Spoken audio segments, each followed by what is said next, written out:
Yang pertama tuh nabung 10 juta dulu, bro. Ya. Nabung 10 juta dulu. 2, lunasin hutang-hutang kecil kecuali KPR. Gue kasih pengecualian ini KPR. Kalau udah terlanjur kena jeratan, kecuali lu Alfian kerja sini lunas, enak kan? Nah, kecuali lu Alfian nih, mau lunas ini dilarang riba harus. Iya, kalau di sini dilarang riba soalnya. Jadi lu harus lunasin riba yang kecil. Contohnya apa? Kartu kredit, bro. Yes. Kartu kredit, utang-utang sama orang itu beresin. Ya, itu lu kayak tangan lu pegang bara gitu, panas. Jangan ngutang buat mobil. KKB bahkan boleh dilunasin dulu. Ya. Tapi kalau KPR memang agak sulit kan, bro. Nggak semua orang punya income. Jadi kecuali KPR, lunasin semuanya dulu utang. Itu nomor 2. Nomor 3. Jadi hutang itu di atas bahkan dana darurat, teman-teman. Ini jangan salah nih. Orang ada yang ngajarin dana darurat dulu baru utang. Salah itu. Ya, salah. Hutang dulu kecuali KPR karena besar sekali. Mungkin mereka nggak bisa selesaiin.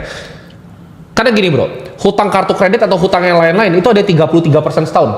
Ya. Jawabannya investasi itu sulit sekali 33% setahun. Pasti. Jadi lu pasti kalah. Ngalahin ribanya nggak bisa. Benar. Lu ngalahin riba aja nggak bisa.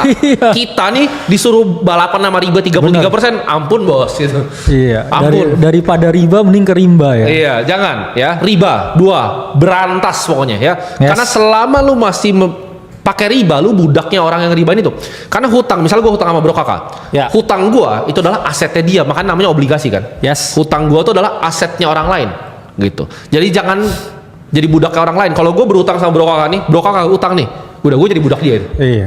Tapi ada komen lucu dari Mami Dia Story. Ibu rumah tangga dana daruratnya suami, bro. ya boleh. Kalau suami lu ada dana darurat ya wes. Ya kan kita ngomong buat aja tadi. Bisa diandelin. Ya kalau bisa suami bisa diandelin. Nah, 3 ya, simpen 3-6 bulan. Tapi gue lebih setuju yang bro kakak. Kenapa? Karena waktu itu Ray Dalio, gue pernah beli kelasnya, bro. Gue pernah beli kelasnya Ray Dalio.